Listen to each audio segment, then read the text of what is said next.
सभी को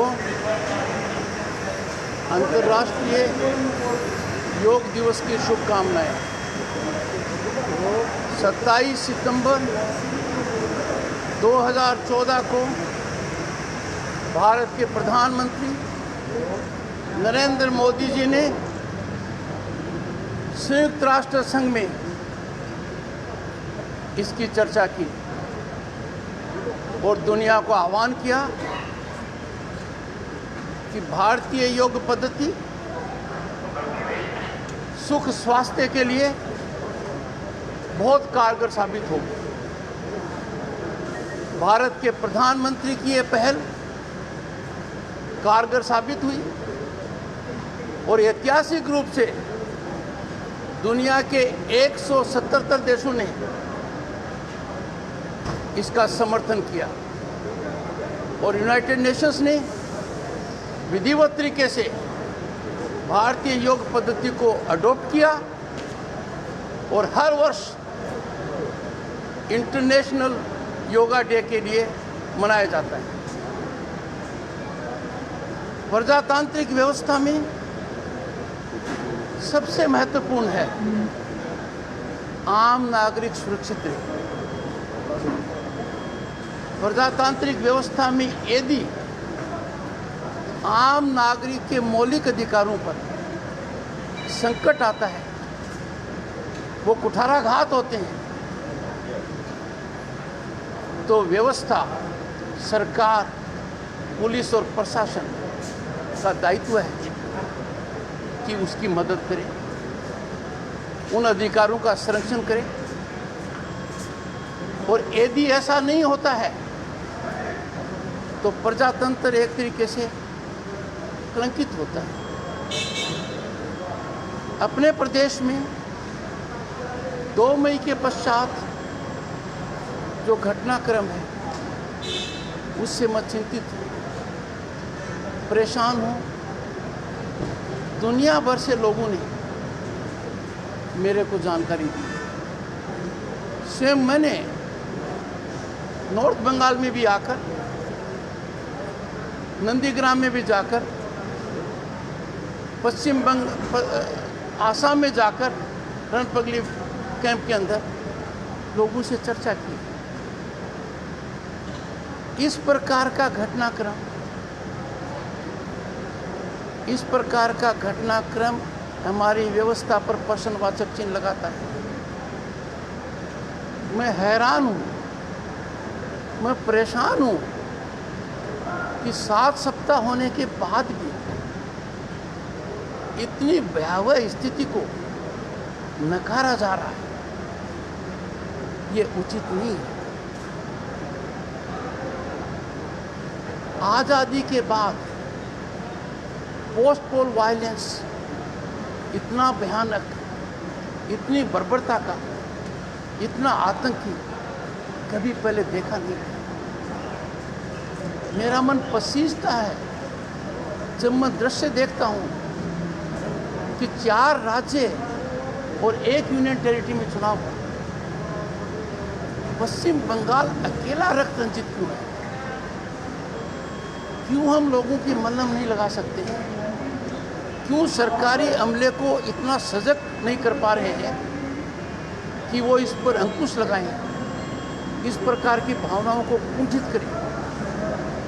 ऐसा न होना सबके लिए चिंता और चिंतन का विषय है। क्यों प्रजातंत्र में सबसे ज़रूरी है विकास, सबसे ज़रूरी है जन कल्याण, सबसे ज़रूरी है आम आदमी के जीवन शैली को सीमित रखना। उसके मन में डर नहीं रहे। आज के हालात ये हैं, इतना डर है कि डर की वजह से डर की चर्चा नहीं कर पा रहे।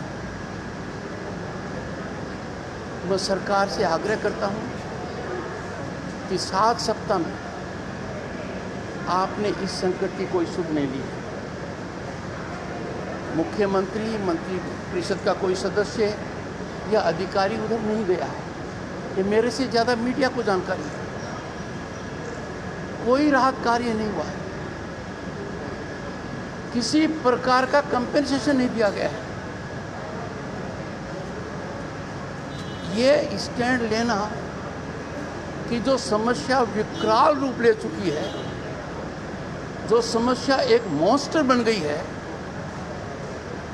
जो समस्या मानवीय अधिकारों के लिए सबसे बड़ी चुनौती बन चुकी है, जिसका असर बच्चों पर, माताओं बहनों पर, शेड्यूल कास्ट पर, शेड्यूल ट्राइब पर, सामान्य आदमी पर, उसके जीवन शैली पर, उसके कमाई धंधे पर इतना भयावह रूप से पड़ रहा है, आंख सरकार कैसे मूंद सकती है?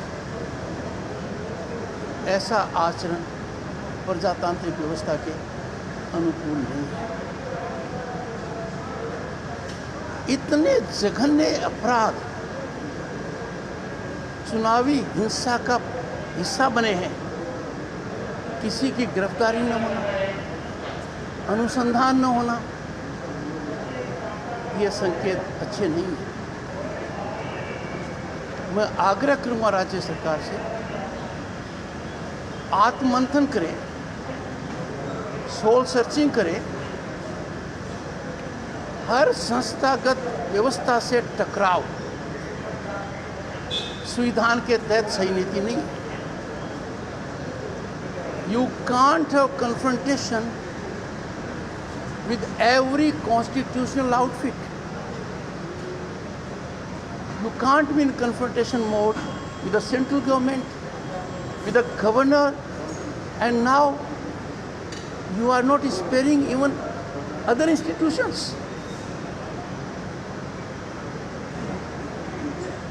I have come to West Bengal, very important part, North Bengal. North Bengal is a very, very important part of West Bengal. It has enormous potential of development, enormous potential of growth. It has economic activity potential, which is one of the best in the country. Ever since I became governor, मेरा focus रहा। मैं सर्दी में भी आया, अब भी आया, बार बार आता रहूँगा। पोस्ट पोल वायलेंस भी मैं आया था, और मैं उम्मीद करता हूँ और कुछ लोगों से चर्चा करूँगा, राज्यपाल की हैसियत से, प्रथम सेवक की हैसियत से मेरा इसमें क्या योगदान हो सकता है। मैं आप लोगों से भी खास गुजारिश करूँगा, जब आम आदमी पर संकट आता है, जब आम आदमी परेशानी में है, जब आम आदमी के मानव अधिकारों का हनन होता है, उस समय आप लोग नदारद मत रहिए। मैं जहाँ जहाँ गया, मैंने 3 प्रश्न पूछे। मेरा पहला प्रश्न था, आप पुलिस में क्यों नहीं गए? आपका घर बर्बाद कर दिया गया। There has been loot, arson, killing, rape. Why did you not go to the police station? मेरे कानों में एक ही आवाज़ आई सब जगह, हम पुलिस स्टेशन फरियादी बनकर जाएंगे, हम पुलिस स्टेशन विक्टिम बनकर जाएंगे और वहाँ से मुलजिम बनकर निकलेंगे। और उसके पश्चात एक दौर चालू होगा प्रताड़ना का, जिसमें हम सफ़र करेंगे, परिजन सफ़र करेंगे, हमारे आजीविका का साधन सफ़र करेंगे। मैंने दूसरा प्रश्न पूछा, क्या प्रशासन की तरफ से कोई आया? मैंने तीसरा प्रश्न पूछा, जो आप लोगों से जुड़ा हुआ है, जो किसी भी डेमोक्रेटिक नेशन के लिए बहुत बड़ा पिलर है, मीडिया 4th पिलर है। मैंने कहा, कोई पत्रकार आया क्या? मैं जानता हूँ आप सक्रिय हैं, पर मुझे कहीं भी नहीं मिला यह जवाब कि पत्रकार आया था। राज्यपाल क्या कह रहा है, नकार दीजिए, आप स्वयं जाकर देखिए, तब आपको अंदाज़ा होगा कि राज्यपाल जो कह रहा है उसका आकलन काफ़ी कम है. That is only tip of the iceberg. Situation is far more complicated, far more complex and far more alarming than is visible through my saying so. मैं किसी भी हालत में सब चीज़ों को दृष्टिगत रखते हुए सेंसेशन जनरेट नहीं कर सकता, पर आप लोग जाकर जब देखेंगे पता लगे. दुनिया में ऐसे कई भूभाग हैं जहाँ पत्रकारिता की सक्रियता की वजह से वहाँ के लोगों ने डेमोक्रेसी देखी, प्रजातांत्रिक व्यवस्था में सांस लिया है. आपकी चुप्पी पश्चिम बंगाल में डेमोक्रेसी के लिए बहुत महंगी पड़ सकती है. मैं सभी भद्र लोगों से, जागरूक नागरिकों से हाथ जोड़कर प्रार्थना करूँगा, हमें हर वो कदम उठाना चाहिए जिससे हिंसा का तांडव नृत्य बंद हो. हमें वो सब कदम उठाना चाहिए जिससे लोगों का कॉन्फिडेंस वापस बिल्ड हो. हमें वो सब कदम उठाने चाहिए जहां हमारा प्रशासन और पुलिस राजनीतिक कार्यकर्ता की तरह काम नहीं करे, वो नियमानुसार और ढंग से काम. मैं मानकर चलता हूँ कि आप लोग मेरी याचना को सुनेंगे, मेरी प्रार्थना को सुनेंगे, और जितना आप इस मामले को उजागर करेंगे, मानकर चलिए इसका नतीजा सकारात्मक होगा. लोगों की चेतना आएगी, लोगों का मानस बदलेगा, प्रशासन और पुलिस में भी बदलाव आएगा और हमें फ़ायदा होगा.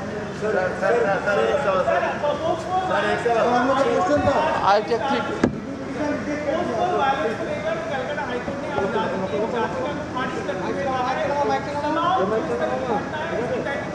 राष्ट्रीय मानवाधिकार आयोग के द्वारा ही किया जाएगा. उन्होंने इसी कहा है कोर्ट में कि ये कैसे हुआ कि इस तरीके के हत्या के 541 मामले राष्ट्रीय मानवाधिकार आयोग के पास गया है, लेकिन राज्य के पास एक भी नहीं. ये बड़ी चिंता का विषय है. आपका क्या कहना है? देखिए, न्यायिक व्यवस्था हमारे संविधान का एक बहुत महत्वपूर्ण अंग है.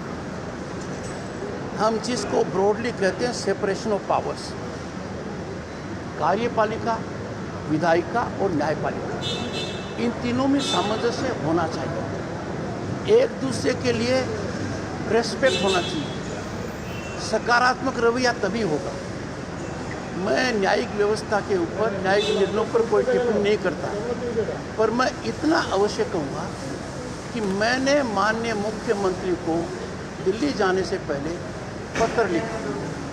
उस पत्र में मैंने इन सब बातों का संकेत दिया. सरकार का ये रवैया होना कि कोई घटनाक्रम नहीं हुआ है, this ostrich like stance must and. And मैं मानकर चलता हूँ कोई भी संवैधानिक व्यवस्था हो, राज्यपाल हो, सरकार हो, कोई भी हो, उसको जांच से परहेज नहीं करना चाहिए. We must not be oppose to scrutiny. हम स्क्रूटिनी के खिलाफ जाएंगे, then we are not democratic nation. We are not a nation govern by rule of law. Everyone has to be subjected to scrutiny. जो अपने आप को scrutiny के बाहर मानेगा वो अथॉरिटेरियनिज्म का संकेत देगा. Thank you.